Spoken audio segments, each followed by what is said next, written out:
एक कार्यक्रम करके घोषणा करेंगे। और जब सरकार जब डीए बोनस अभी मिलता है, जो कि एक रेगुलर प्रक्रिया में है कि हर साल राज्य कर्मचारियों को दीपावली में बोनस मिलता है। एक तो ये आज की नहीं परंपरा है, सरकार की बहुत पुरानी परंपरा है कि हर साल दिवाली में बोनस मिलता है।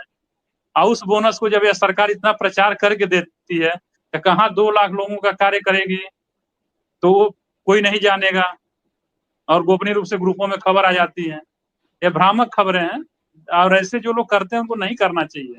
इससे मन भावना आहत होती है। कोई व्यक्ति गलत कदम उठा लेता है ऐसे-ऐसे गलत-गलत न्यूज़ पर भी। और लोगों को भी समझना चाहिए, सभी शिक्षाविद निदेशक को भी समझना चाहिए कि जब तक सरकार से कोई अधिकृत सूचना न प्राप्त हो, तब तक किसी भी सूचना पर, भ्रामक सूचना पर विश्वास न करें। और सोशल मीडिया इतनी तेज है कि कोई भी अधिकृत सूचना होगी, वो तत्काल आ जाएगी, देर नहीं होगी। चाहे मंत्री जी का स्टेटमेंट हो, चाहे मुख्यमंत्री जी का स्टेटमेंट हो, चाहे किसी सक्षम अधिकारी का स्टेटमेंट हो, वो तो पूरा प्रेस कॉन्फ्रेंस करके वो घोषणा करते हैं। वो तो सूचना सबसे पहले आती है और कई चैनलों पर आती है।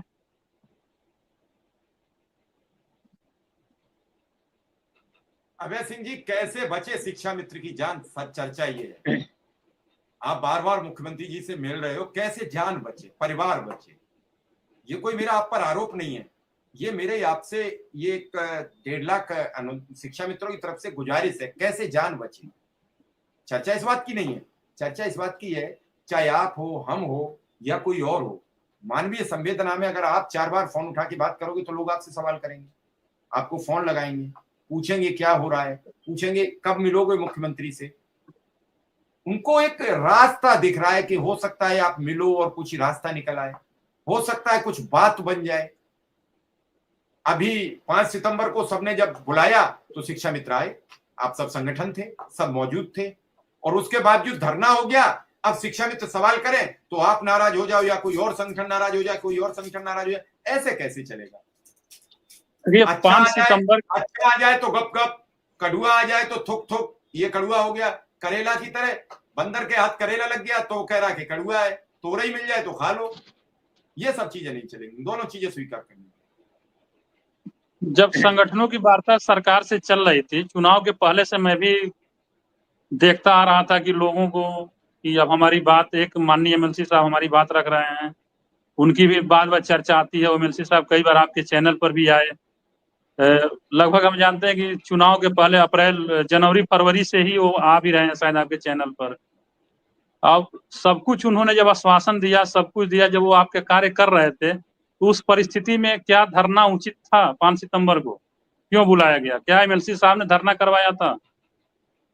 तो ये तो आप जब बात बताओगे, चल आप रही है बैठक में गए, तो नहीं बात आप और लोग धरना, बैठक में रहे हो, संवाद और तो ये धरना आप तय दोनों करोगे, एक मैं साथ थोड़ी ना संभव नहीं करूंगा। है।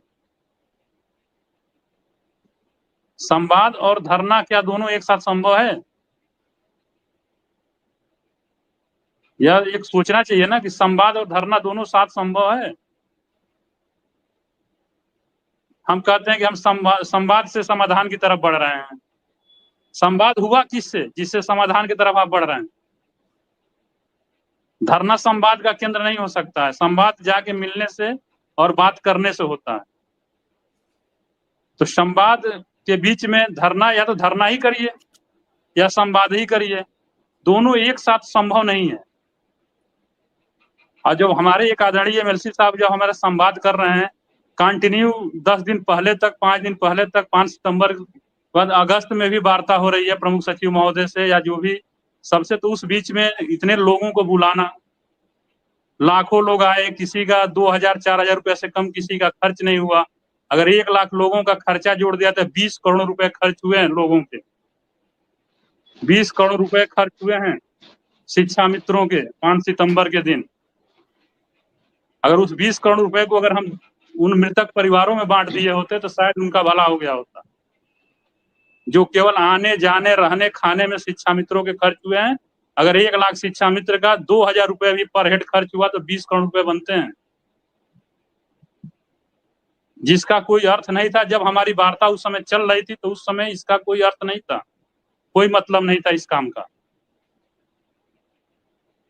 अब ये जो करें वो बताएं। एमएलसी साहब भी जब उस समय हमारे संरक्षक हैं एमएलसी साहब, तो क्या संरक्षक साहब से अनुमति ली गई थी इस कार्य के लिए? क्या उनका साथ था? क्या उन्होंने हमें कहा था कि आप धरना करिए, या उन्होंने करवाया था? आज अब एमएलसी साहब भी जानते हैं, बार-बार जानते हैं कि योगी जी ने बार-बार यही कहा कि हम किसी धरने से डर के कुछ देने वाले नहीं हैं। और इस धरने को संवाद का नाम दिया जा रहा है। किससे संवाद हुआ? संवाद से समाधान मैं आपके चैनल में बहुत दिनों से सुन रहा हूँ। मैं उस प्रश्न चाहता हूँ कि वो संवाद हुआ किससे? किस संवाद से समाधान की तरफ बढ़ रहे हैं हम? हमें 4-5 संवाद का भी वर्णन चाहिए ना, कि ये संवाद किस डेट वो कहाँ हुआ। खैर, अब जो हुआ उसे भूलिए और 25 का वेट करना ही एक हमारे लिए रास्ता है कि 25 का वेट करें।